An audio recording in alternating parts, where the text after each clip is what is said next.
बिस्मिल्लाहिर्रहमानिर्रहीम नहमदुहु व नुसल्ली अला रसूलिहिल करीम अम्मा बाद।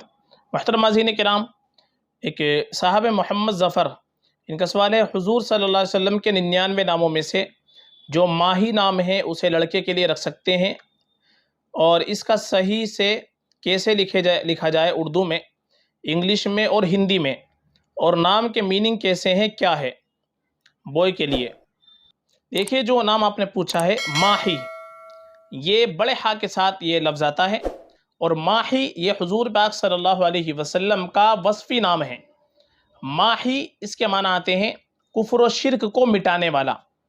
तो बतौर तबर्रुक के और बतौर तफ़ाउल के अगर ये नाम रखना चाहे तो ये नाम हम बिल्कुल रख सकते हैं। माही नाम रखने में कोई मसला नहीं है। मोहम्मद आप पहले लगा लें, मोहम्मद माही, ये नाम आप तबर्रुक के तौर पर बतौर तफ़ाउल के बिल्कुल रखा जा सकता है, चूँकि हुजूर पाक सल्लल्लाहु अलैहि वसल्लम का वस्फ़ी नाम है, मुबारक नाम है, इसलिए ये नाम बिल्कुल हम रख सकते हैं। और स्पेलिंग आप इसने जो लिखी है वो भी सही है, MAAHI माही, और अगर एक ए लगाएंगे तब भी सही है, MAHEHI माही। और उर्दू के अंदर असल मसला है, उर्दू के अंदर ये बड़े हा के साथ लफ्ज़ आता है और आखिर में ये आएगी माही।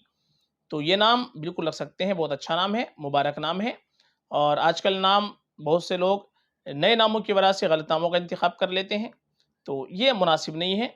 नए नामों की वजह से हम बेमाना नाम रख लेते हैं, मुहम्मल नाम रख लेते हैं, यहाँ तक कि गैर इस्लामी नाम तक के रख लेते हैं, तो ये हमारे लिए मुनासिब नहीं है। आप नाम रखें तो अंबिया किराम अलैहिस्सलातु वस्सलाम के नामों पर रखें, सहाबा रज़ी अल्लाह अन्हुम अजमईन के नामों पर नाम रखें, ये हमारे लिए ज़्यादा बेहतर होता है, बाइसे बरकत होता है।